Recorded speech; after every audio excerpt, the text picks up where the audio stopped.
So hello student, welcome to Gate Academy platform. आज इस video में हम इंटरेक्शन करेंगे माधुरी पूर्णा के साथ। Madhuri Purna currently ISRO Indian space research organisation को सर्व कर रही है एज अ साइंटिस्ट। इन्होंने अपना मास्टर कंप्लीट करा है NIT national institute of technology Allahabad से। इन बिटवीन अपनी प्रेपरेशन जर्नी में इन्होंने कुछ और भी एग्जाम लिखे हैं, उनके इंटरव्यू लिखे हैं, तो वो सब एक्सपीरियंस यहाँ पे हम शेयर करेंगे आज आप लोगों के साथ। तो जो भी स्टूडेंट अभी करंटली एस्पेरेंट है, गेट 2023 टारगेट कर रहे हैं या और कॉम्पिटिटिव एग्जाम या गवर्नमेंट जॉब्स के एग्जाम टारगेट कर रहे हैं, उन सब के लिए वीडियो बहुत इंपॉर्टेंट होने वाला है। देखिए, ये उस प्रोसेस से गुजर चुकी है, तो उस प्रोसेस में इन्होंने क्या क्या प्रॉब्लम फेस करी। हो सकता है कि आप लोगों में से भी बहुत सारे बच्चे ऐसे होंगे जिनको सेम प्रॉब्लम्स आ रहे हैं और उनके सोल्यूशन हो सकता है इनके वीडियो से आपको मिल जाए।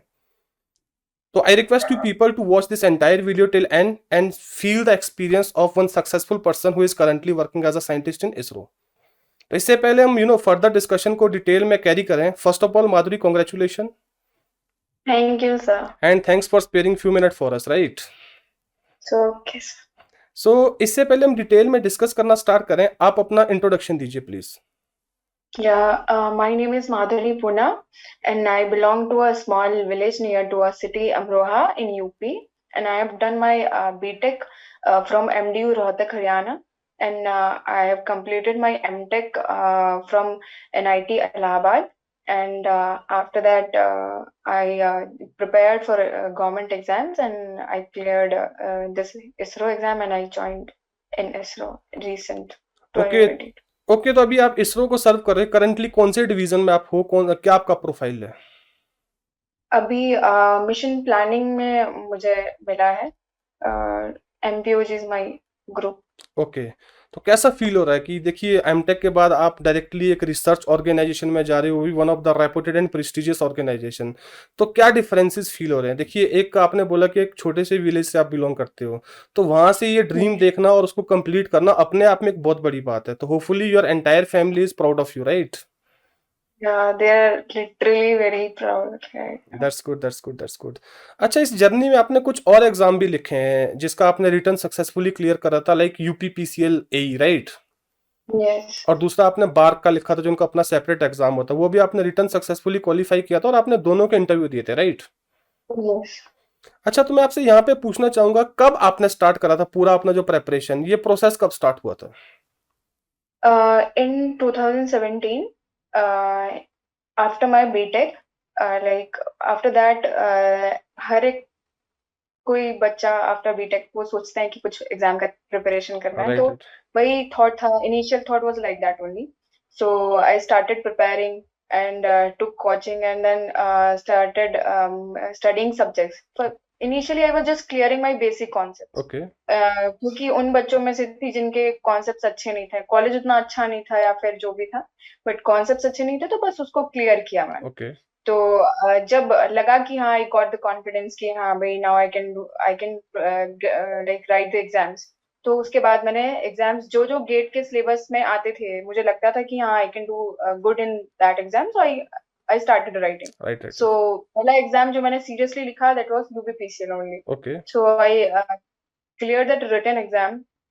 सो आफ्टर दैट इंटरव्यू था कि इंटरव्यू में actually it was like my first interview. Okay, तो जो बीटेक के बाद आपको सिर्फ रिटन एग्जाम का आइडिया होता है, आपको इंटरव्यू का आइडिया नहीं होता कैसे डील करना, ट्रू, ट्रू, ट्रू। तो मुझे नहीं पता। ओके, तो उसी में मैं वो बहुत इजी इंटरव्यू था, मैं बहुत आराम से क्रैक कर सकती थी, बट वो उस टाइम पे नहीं हुआ क्योंकि वो गाइडेंस नहीं था या फिर पता नहीं था कैसे डील करना है। ओके। वही अच्छा, उसके बाद आपने गेट का पेपर फर्स्ट टाइम कब दिया था? फाइनल ईयर में दिया था या फाइनल ईयर के बाद ड्रॉप लेके दिया था first time? First time final year के बाद ही दिया। क्या रैंक था आपका उसमें? उसमें अराउंड 5000 के। देखो, ये मैं क्यों पूछ रहा हूँ माधुरी, ये कोई ठीक है, आपका 5000 रैंक आना उस टाइम पे, राइट? और उसके बाद वापस आके एक बहुत प्रेस्टिजियस ऑर्गेनाइजेशन में अपना प्रोफाइल बनाना, कैरियर बनाना, ये अपने आप में एक मोटिवेशन और डिटर्मिनेशन है।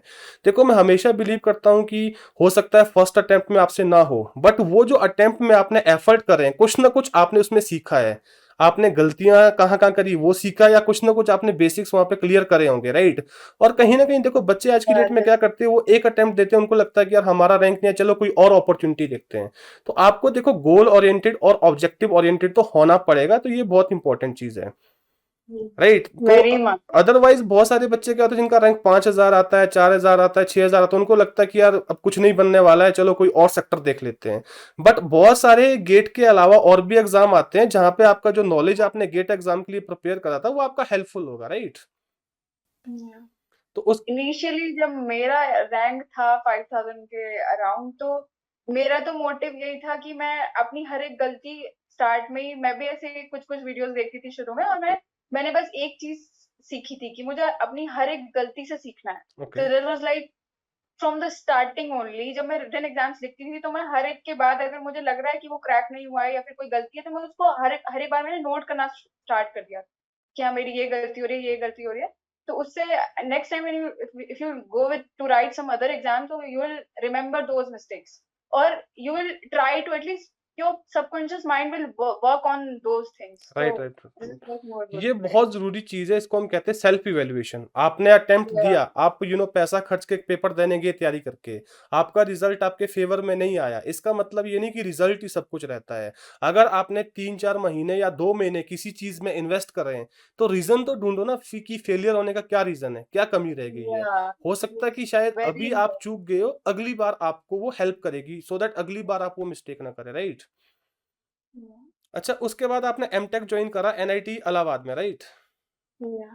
आपने कम्युनिकेशन सिस्टम एमटेक स्टार्ट करा था। Yes. तो इसरो का पेपर आपने एमटेक के दौरान लिखा या एमटेक ज्वाइन करने से पहले लिख दिया था। एमटेक के दौरान ही मेरे सेकंड सेमेस्टर के, आई थिंक फर्स्ट सेमेस्टर के नहीं, सेकंड सेमेस्टर के पेपर थे तो तब लिखा था। ओके, तो बार का पेपर भी आपने तभी लिखा था या एमटेक से पहले लिखा था। उससे पहले, वो अच्छा, तो एमटेक से पहले। एमटेक से पहले लिख दिया था आपने, ओके।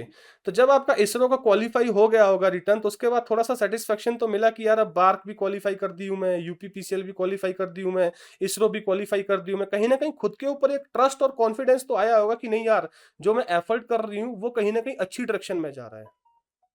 हाँ, ये दिस इज एक्चुअली ट्रू। जब आपका एग्जाम क्लियर होता है, if you are clearing one exam, तो लगेगा आपको कि हाँ, सम कॉन्फिडेंस तो अपने आप में आ जाएगा। राइट राइट लगता रहेगा कि हाँ, अगर ये हो गया है तो आगे और थोड़ा सा एफर्ट मार के ये भी हो सकता है, राइट ये राइट भी हो सकता है, तो वो कॉन्फिडेंस अपने आप आता जाता है। Right right right right. अब हम यहाँ पे थोड़ा सा बात करते हैं, आपने बार का इंटरव्यू भी दिया, राइट। या आपने यूपीपीसीएल का इंटरव्यू भी दिया, दोनों में क्या डिफरेंस है, डिफरेंशिएट करिए, क्योंकि बच्चों को डिफरेंशिएशन बहुत जरूरी है।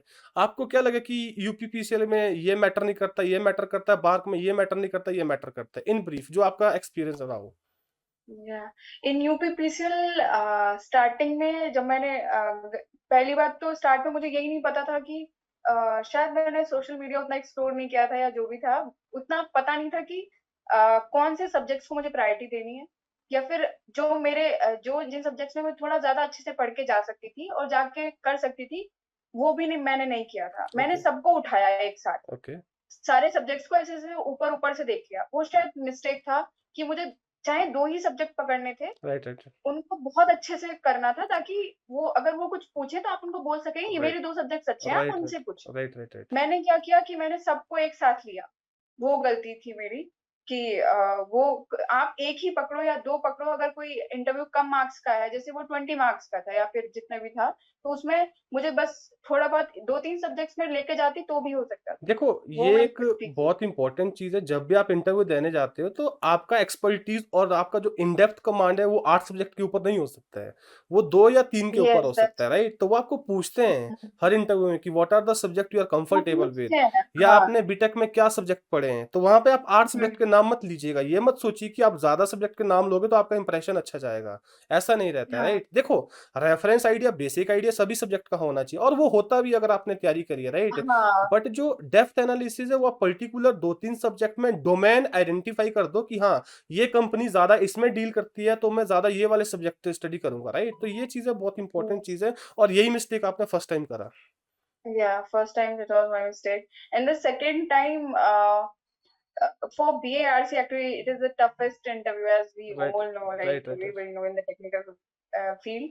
So in that, जब मैं गई तो फर्स्ट में जो मैंने गलती करी, I improve that a lot. I took only 2 to 3 subjects mainly because I was having like very few days, like I think 20 days or right right 20 days maximum. So I was doing whatever I thought ki हाँ, analog I tried. But analog is a very vast subject. Right right if मैंने वो subject उठाया जो बहुत बड़ा subject था, और पहली बार में मैंने वो बोल दिया कि उन्होंने पूछा कि आपका क्या पढ़ के आए, फिर मैंने बता दिया कि एनालॉग से ओपैम्प मेरा टॉपिक है। उन्होंने ओपैम्प उठाया। ओपैम्प से भी प्रैक्टिकल इम्प्लीमेंटेशन बहुत ज्यादा उसका राइट वाइड एरिया हो जाता है। राइट राइट राइट तो वो मैंने सिर्फ बुक्स पढ़ा था, बुक ही पढ़ी थी, स्टैंडर्ड बुक, बट जो उसका प्रैक्टिकल पॉइंट ऑफ व्यू था उसमें मैं थोड़ा लैग कर गई। वो ओके स्टार्ट में ही जैसे वो स्पीड बनती है, और उसमें भी मुझसे गेन और फ्रीक्वेंसी के बीच में प्लॉट करने पूछा था। तो कि gain is constant up to some frequency and then after that decreases. तो उसके बाद वो प्लॉट कहाँ जा रहा है, okay they pointed out this also कि कहाँ जा रहा है, क्या मतलब वो जो छोटी छोटी छोटी छोटी, कि आपको एवरीथिंग यू शुड नो। जो आप एक पॉइंट भी अगर आप बना रहे हैं किसी पेपर शीट पे इंटरव्यू में, तो वो आप क्यों कर रहे हैं, you right should write know that why. कि यहाँ पे मैं आपको एक डिफरेंस बता देता हूँ। यूपीपीसीएल में आपने सारे सब्जेक्ट पढ़े, बार्क में आपने 2-3 सब्जेक्ट करे, बट बार्क में उनका डेप्थ बहुत चला गया, राइट। आपने 2-3 यस। सब्जेक्ट तो चूज करे, बट जो बार्क की रिक्वायरमेंट है, देखो मैं हमेशा कहता हूँ जब आप बार्क या इसरो के इंटरव्यू देने जाते हैं, लिमिटेड चीजें पढ़ो, बट अप टू जितना अच्छे डिटेल से आप उनको कवर कर सकते हो, यस, हर एक एस्पेक्ट इवन से। फ्रॉम माइन्यूट डिटेल्स से राइट एक राइट एक राइट चीज राइट आप। राइट जितने भी आपके इलेक्ट्रॉनिक्स डिवाइसेस है, उनके वोल्टेज करंट करेक्टरिस्टिक्स क्या है, उनके वोल्टेज करंट करेक्टरिस्टिक्स पे हर एक पॉइंट क्या इंडिकेट करता है, वो पैरामीटर को आप कैसे कंट्रोल कर सकते हैं, राइट। तो आप कम चीजें पढ़ो, बट उनको हर एक एस्पेक्ट से पढ़िए, क्या एजम्पशन के अंदर वो लिए गए हैं, किस लिमिटेशन के साथ आप बात कर रहे हो, ठीक है, क्या आप डेरिवेशंस का फिजिकल इंटरप्रिटेशन निकाल रहे हो, क्या कंक्लूजन आपको शो कर रहा है। तो डिजाइन ओरिएंटेशन, आपका थॉट प्रोसेस होना बहुत ज्यादा जरूरी रहता है। अच्छा, तो ये तो आपने बार्क इंटरव्यू की बात करी, तो बार्क इंटरव्यू आपका कितना लंबा चला था, क्या ड्यूरेशन थी, कुछ idea. Actually it was half an hour. उन्होंने अच्छे से रोस्ट किया। तो उसके छोड़ बाद दिया। जब आपका बार्क इंटरव्यू हो गया, उसके बाद उन्होंने कुछ रिमार्क दिया आपको, जस्ट सिंपली सेड कि गो, यू कैन गो नाउ। नहीं, सिंपली दे सेड कि यू कैन गो। अच्छा, बार्क का भी आपका हो चुका था, 2 इंटरव्यू आप अभी तक क्वालिफाई नहीं कर चुके थे, राइट। तो उसके बाद इसरो का आया, तो जब आपका इसरो का इंटरव्यू था, तो कहीं ना कहीं दिमाग में ये तो चल रहा होगा, यार अब ये इंटरव्यू भी नहीं हुआ तो फिर आगे और तैयारी करनी पड़ेगी, ये तो चल रहा होगा दिमाग में। ये तो डेफिनेटली था कि अब दो तो मैं बिल्कुल बर्बाद कर चुकी हूँ, अब ये तो मुझे एनी हाउ इम्प्रूव करना तो है। इसरो का रिटर्न तो वही रहता है ऑलमोस्ट, जो आपका गेट का सिलेबस है, थोड़े बहुत आपको सब्जेक्ट अलग से प्रिपेयर करने होते हैं, वो तो खैर जब आपने गेट का प्रेपरेशन अच्छे से करा है। आपका गेट में दूसरी बार कितना रैंक था, 1000 समथिंग था आपका रैंक, राइट। हाँ, थाउजेंड तो समथिंग, इट मीन्स 1048। अगर आपका उतना रैंक था, तो प्रेपरेशन आपने कहीं ना कहीं करी थी, राइट, तो रिटर्न तो आपका हो गया था। तो उसके बाद बारी। रिटन, हाँ, yeah please. Written doesn't required like more time. Right right तुम आराम से आप एक मंथ में भी, अगर आपका ऑलरेडी अच्छा प्रिपरेशन है तो आप कर सकते हैं, बस उसमें थोड़ा ट्रिक से खेलना पड़ता है। राइट राइट कि आप अभी 2018 का पेपर और 2019 का पेपर जैसा था, उसमें वो 17 से बहुत अलग था। राइट 2017 में ऑलमोस्ट उन्होंने गेट पैटर्न पे दे दिया था, राइट राइट लेकिन 2018 में एकदम रॉकेट साइंस उन्होंने कहीं से भी पूछ लिया था। राइट राइट तो उनमें ऐसे ही मेरा वाला पेपर, तो उसमें भी ज्यादा नहीं था, आपको चूज ही होना पड़ेगा, राइट क्वेश्चंस ऐसे चूज करो कि आप वहां पे आप कम करो, और पूरे क्वेश्चन पेपर को गो थ्रू करो, राइट और उसमें चूज ही बनना पड़ेगा कि आपको कौन सा क्वेश्चन सही से चूज करना है, ताकि आप उतना स्कोर कर पाए जितना आपको क्रैक करने के राइट, लिए ये हो ना पाए। हो कि आप क्वेश्चन पेपर देख के आपको लगता है कि यार क्वेश्चन मैं कर कि सकता हूँ, आप आप उसमें कुछ नहीं टाइम कर वेस्ट कर पाएंगे, हाँ, ये लीजिएगा, हो राइट। सकता है बहुत। राइट जब मैंने प्रिपरेशन के टाइम पे 2018 का पेपर देखा था, तो मैं सोच रही थी कि इसमें तो मैं कुछ नहीं कर सकती, क्योंकि द रीजन इज कि पूरा पेपर आप देखोगे उसमें नहीं लगेगा, आपको वो ढूंढने पड़ेंगे क्वेश्चन जो आप सॉल्व कर सकते हैं और क्रैक कर सकते right right right right right अच्छा, अब हैं। इंटरव्यू की बात करते हैं, तो जब आपका इसरो का इंटरव्यू था, उसका एक्सपीरियंस कैसा था, आपने उसके लिए मतलब क्या स्ट्रेटजी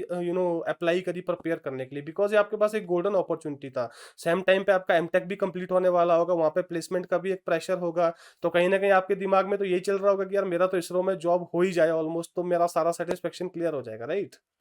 हाँ या उस टाइम पे तो बहुत पहले तो सिचुएशन ये था कि मुझे प्लेसमेंट में बैठना है कि इसरो चूज करना है, तो मैंने पहले ही डिसाइड कर लिया था कि मुझे अभी प्लेसमेंट पे ध्यान नहीं देना है, अभी I will focus on ISRO only. Okay तो उस टाइम पे स्टार्ट तो मैंने पहले कर दिया था, सब्जेक्ट्स थोड़े गो थ्रू कर दिए थे। फिर आई वाज लकी कि I found you sir, and you help me a lot right from start like to the till the interview, you help a lot. Right right so जब मैंने आपसे आप आपसे कंसल्ट किया कि हाँ कैसे करना है, I think actually from that point my actual preparation started, right right because initially I was going through the subjects, but actual guidance that you need, right that right. is provided by you only. देखो, तो ऐसा होता है फिर कई बार आपको लगता है कि आप 8 घंटे इन्वेस्ट कर रहे हो, 10 घंटे इन्वेस्ट कर रहे हो, बट yeah, आपको ये नहीं पता कि आप वो राइट जगह पे इन्वेस्ट कर रहे हो या फिर कहीं रैंडम डायरेक्शन में इन्वेस्ट कर रहे हो। आपको तो लग रहा है कि यार आप तो टाइम दे रहे हो, आप तो प्रिपरेशन कर रहे हो। ये मोस्ट ऑफ द एस्पिरेंट के साथ होता है। देखो, इंटरव्यू एक ऐसा आर्ट है कि यहाँ पे आपको राइट कंटेंट पे टाइम इन्वेस्टमेंट करना और राइट लिमिटेशन में और राइट स्ट्रेटजी के साथ, राइट। तो अब आते हैं इसरो के इंटरव्यू पे। तो इसरो का इंटरव्यू आपका कितना टाइम चला था? 20 to 25 minutes. तो क्या मतलब किस पे फोकस था उनका? एमटेक प्रोजेक्ट पे फोकस था आपका या फिर सब्जेक्ट से पूछा? तो सब्जेक्ट से पूछा तो कौन से सब्जेक्ट से ज्यादा उन्होंने पूछा? ऑल तो आपको इतना ज्यादा रिमेंबर नहीं होगा, जो भी आपको याद है वो बता दीजिएगा। ओके, एक्चुअली मैं लंच से पहले वाली लास्ट कैंडिडेट थी ओके उसमें, इंटरव्यू के टाइम पे। तो मैं बाहर बैठी थी तो उन्होंने जल्दी से कॉल किया कि आप जल्दी बुलाओ। ओके तो शायद इसीलिए उन्होंने फटाफट बुलाया, और उन्होंने बायोडेटा फॉर्म जो होता है उसको ऐसे बस सिंपली बस देखा। उन्होंने ये नोटिस नहीं किया कि मैंने एमटेक भी किया है। तो ओके उन्होंने एमटेक से स्टार्ट में कुछ नहीं पूछा ओके कि आई एम डूइंग एमटेक। उन्होंने उन्हें शायद वो ध्यान नहीं दिया। तो उन्होंने स्टार्ट किया ईडीसी सब्जेक्ट से। Okay 8 to 10 panel members were there, so ma'am से स्टार्ट हुआ था। तो मैम ने मुझसे पहले ईडीसी से स्टार्ट किया कि कुछ उससे रिलेटेड कि फोटो डायोड एम्पलीफायर की तरह does it work with like as amplifier और not. Then she went to कि व्हाट इज फोटो डिटेक्टर, कि सिलिकॉन एंड जर्मेनियम से अलग हम कौन सा मटेरियल यूज कर सकते हैं उनको बनाने के लिए। Okay she has given key, you go to the board and you draw some passive circuit. So okay I have drawn some low pass. So she said ki there is a square input and what you will get. So फिर I have drawn nicely that on the board. She said कि you go to the board. फिर उन्होंने capacitor को register से change किया, register को capacitor से। फिर बोला कि आप अब इनपुट ये है तो आप आउटपुट बताइए। फिर उसके बाद फोटो ट्रांजिस्टर पे आई। वो कैपेसिटर से रिलेटेड बोला था कि जिसमें कैपेसिटर हो या फिर कैपेसिटर लगा दो आप एम्पलीफायर की तरह वर्क करे, तो आप ओपैम्प से मिला के कुछ बनाइए। तो मैंने ट्राई किया उसको एक्टिव ओपैम्प जिसमें कैपेसिटर और सॉरी ओपैम्प के साथ कैपेसिटर रजिस्टर के साथ उसको लो पास बना के ट्राई किया। But she said you move on, क्योंकि उनको जल्दी हो रही थी शायद, तो उन्होंने दूसरे पे ट्रांसफर कर दिया ओके था। तो EDC was over with that. फिर आई थिंक फिर सैटेलाइट कम्युनिक मैं एक्चुअली उन्होंने शुरू में मुझसे 4 सब्जेक्ट्स पूछे थे। तो मैंने बता दिया था कि EDC, satellite communication, digital communication. Start उनका यही से हुआ कि ग्राउंड सेगमेंट में क्या क्या पैरामीटर्स होते हैं सैटेलाइट कम्युनिकेशन में।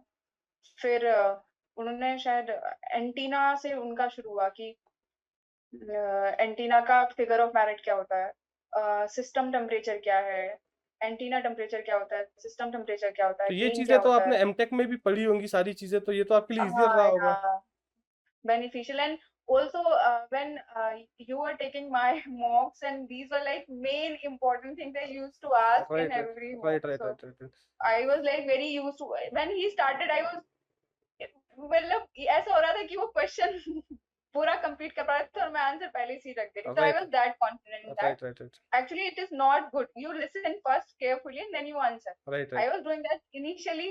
मैं उनको सुन रही थी और आंसर कर रही थी, बट फिर बाद में मैंने अपने आप को थोड़ा काम कर लिया था, क्योंकि मुझे समझ आ गया था कि आता है जो पूछ रहा है। तो तो एमटेक का उनको पता ही नहीं चला पूरे इंटरव्यू में कि आपने एमटेक भी करा है? एट द एंड उनको पता चला। ओके स्टार्ट में जब ये पूरा ओवर हो गया, 4 लोगों ने पूछ लिया, फिर उन्होंने एक वो थे एक्चुअली लास्ट जो पर्सन थे जिन्होंने डेटा कम्युनिकेशन से पूछना स्टार्ट किया।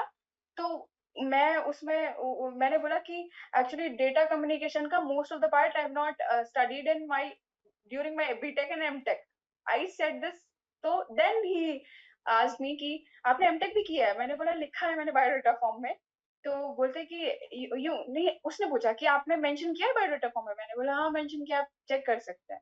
फिर उन्होंने चेक किया, बोलते हाँ शी हैज रिटन समवेयर कि ओके हाँ she has done. Then he asked कि व्हेन यू स्टार्टेड, मैंने I am pursuing right now. Okay तो फिर उसके बाद ही उन्होंने छोड़ दिया था। ये ओके। तो एंड में आया, तो उन उसके एंड में बाद उनको जब पता आपका चला। इंटरव्यू खत्म हुआ तो उसके बाद उन्होंने कुछ रिमार्क दिया था आपको, just they simply said to leave? In between actually one जो एंटीना जिनसे मैं ये सैटेलाइट कम्युनिकेशन के जो पर्सन थे, in between when I was answering every question very well, then he said कि you are going very good. तो I was like in between I was confident enough कि right, right, हाँ चलो ठीक जा रहा है। राइट, राइट, फिर right. Third person he started in asking in digital communication. Okay, So that was my strong, and also he started asking questions in my strong part. Okay. So that was my luck on that day कि right, true, उन्होंने true, भी CDMA से start किया, true, true, true. Spreading technique से, जो कि मेरा जो मेरे एमटेक में भी वायरलेस कम्युनिकेशन में मेरा स्ट्रॉन्ग पार्ट था। और अभी भी मतलब उस टाइम मैंने कवर भी बहुत अच्छे से किया था। ओके। तो I explained everything on the board properly, तो वो बहुत खुश हो गए थे डिजिटल चलो गुड, कम्युनिकेशन इट में। Was nice experience. अच्छा देखो, अब तो हम देखते हैं कि अब आप इसरो में एज अ साइंटिस्ट काम कर रहे हो, राइट? अब तो सारी चीजें अच्छी लगती है, बट वो जो पीरियड था 2017 के बाद 2021 तक का, आई गेस आपको 21 के हाफ में क्लियर हो गया था कि आपका सिलेक्शन हो गया, राइट? तो वो पीरियड कैसा Yeah. था? मतलब उसमें देखो, मैं एक एस्पिरेंट पॉइंट ऑफ व्यू से पूछना चाह रहा हूँ, तो आपके दिमाग में भी कुछ इम्बैलेंस हुआ होगा कि यार अगर जॉब नहीं लगा तो काफी ज्यादा टाइम हो रहा है, इन्वेस्ट हो रहा है, एमटेक में भी मैं ज्यादा फोकस नहीं कर रही हूँ, प्लेसमेंट भी छोड़ रही हूँ, तो क्या डाउट थे और आप उसको कैसे रिलैक्स करते थे बेसिकली? क्या मतलब आप फिक्स था कि मेरे को लेना है तो गवर्नमेंट जॉब ही लेना है?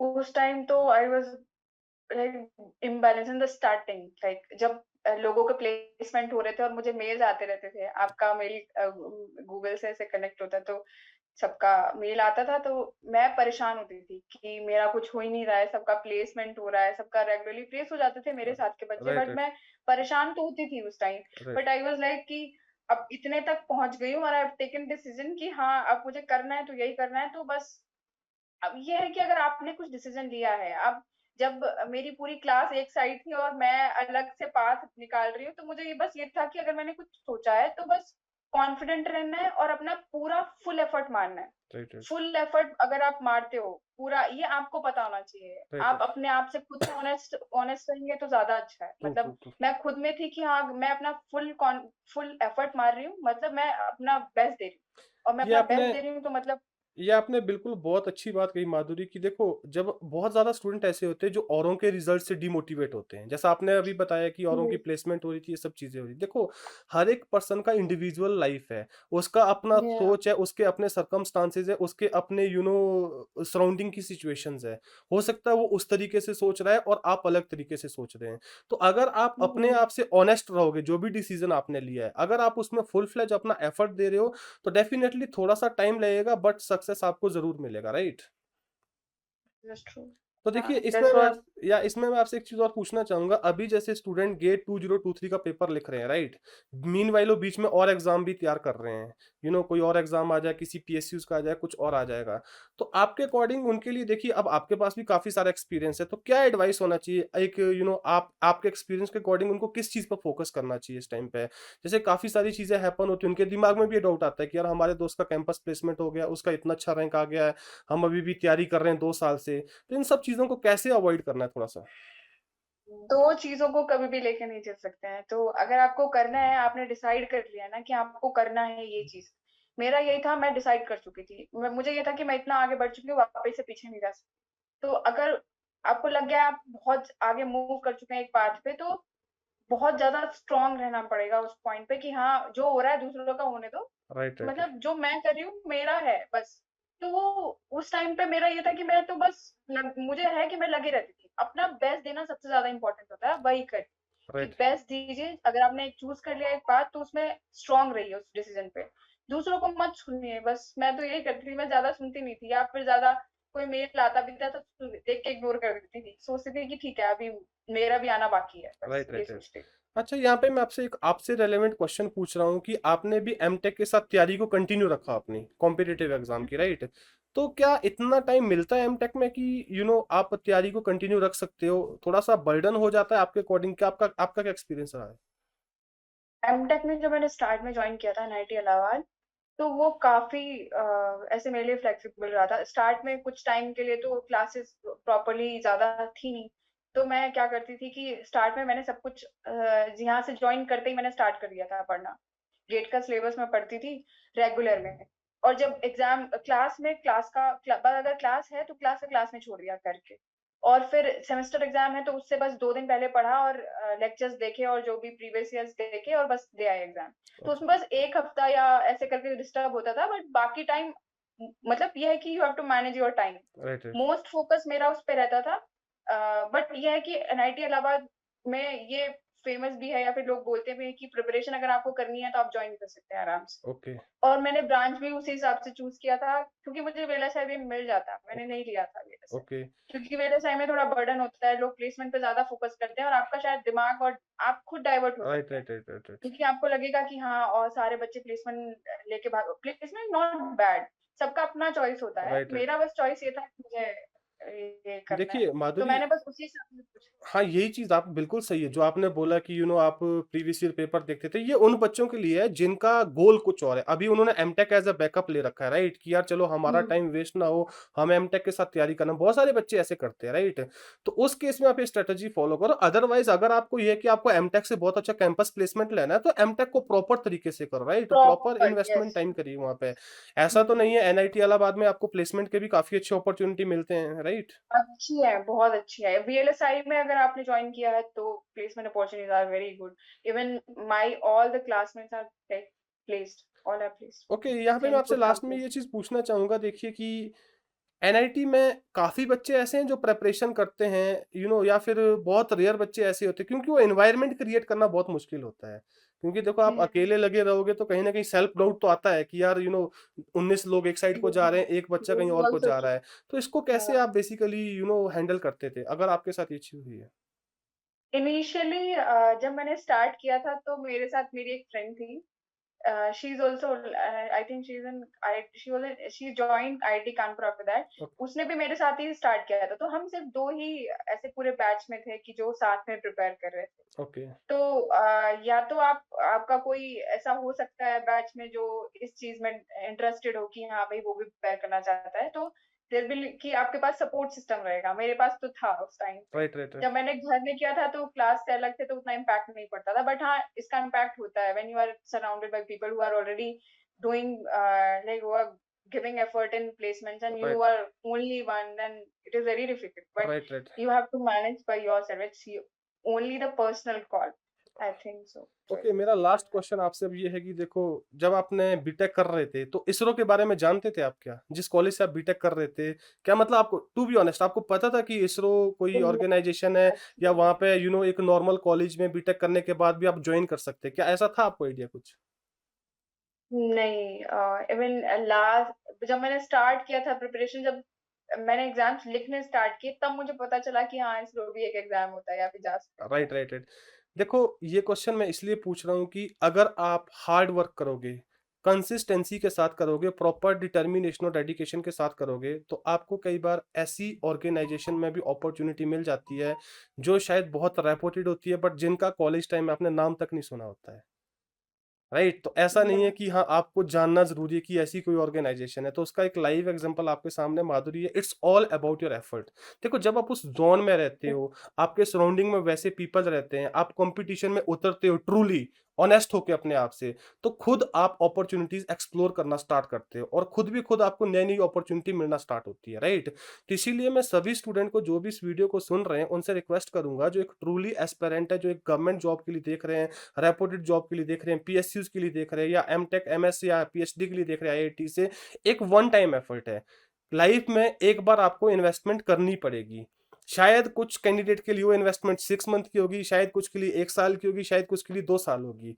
अगर आप उस इन्वेस्टमेंट को प्रॉपर डायरेक्शन में करोगे, प्रॉपर गाइडेंस के साथ करोगे, प्रॉपर कंटिन्यूटी के साथ करोगे, वो इन्वेस्टमेंट आपको बाद में डेफिनेटली फ्रूट देगी, राइट? तो Madhuri, we wish you all the best on the behalf of the GATE academy. अभी तो आप लर्न कर रहे हो, अभी आपने अपना जर्नी इसरो के साथ स्टार्ट किया है, तो अभी आपको बहुत सारे माइलस्टोन आगे जाके अचीव करने हैं। So we wish you all the best for your coming journey, right? Yeah. Thank you, sir. Okay, thank you. Okay, thank you Madhuri.